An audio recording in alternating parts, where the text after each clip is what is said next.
to my new vlog, or should I say, welcome to my vlog, mga kabeswa. Ikapangita ba mong staycation house diri sa Kapatagan? Na barato, relaxing, spacious sa tanang events? Tara, itorta mo diri sa bagong staycation house sa JNY Rent House na duol ra sa Palitanan ug laaganan sa Kapatagan. JNY located at Palo 5 Purok Sampaguita in Kapatagan, Digos, Davao del Sur, mga kabeswa. Open kitchen ang drama na diri mga kabeswa.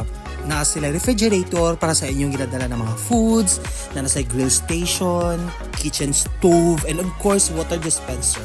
Everything is provided na diri mga kabeshop. So sa kusina palang daan, dako na kay silang lugar. Nasa may open family area diri mga kabeshop na pwede mo mag-video okay while gatanaw mo sa nindot na pag-view diha sa gawas. Beside diri na amo nimo makita ang master bedroom, in front of it naasad ang pool. Sa taas, naa sila'y balcony while gazip kag coffee sa atubangan na makita nimo ang majestic Mount Apo view. May 2 rooms diri each rooms na ay duha ka bed.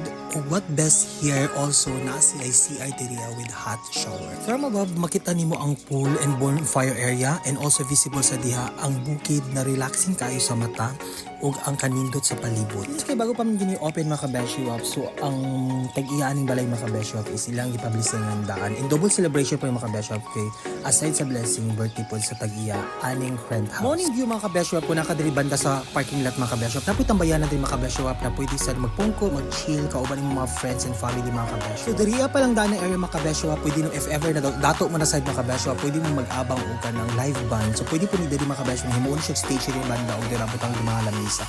So all events is pwede ka i-dream makabesyo so pagka-chop. In the evening, the house just feels extra cozy and beautiful because ka ng mga palights dyan mga kabesyo.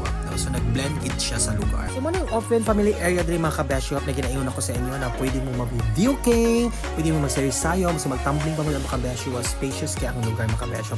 What is the best here also mga kabesyo is naa siya connection, naa siya internet, naa siya wifi, so pagka-charm. Of course mga kabesyo, na po sila dari ka ng pool mga kabesyo, is friendly pool po kay lahat diri mga kabesyo no kay na ipambata na ipangdagko. Doon lang po siya sa family area na which is pwede nang limutan awon imong anak nga ligo diyan sa habang galipay-lipay mo mga kabesyo. Every time mga kabesyo manglaag ito ka ng mga bukid-bukid mga kabesyo nang uneg na to una na dapat makadala tag kompleto mga kabesyo sa atong mga palitunon o atong lutuonon.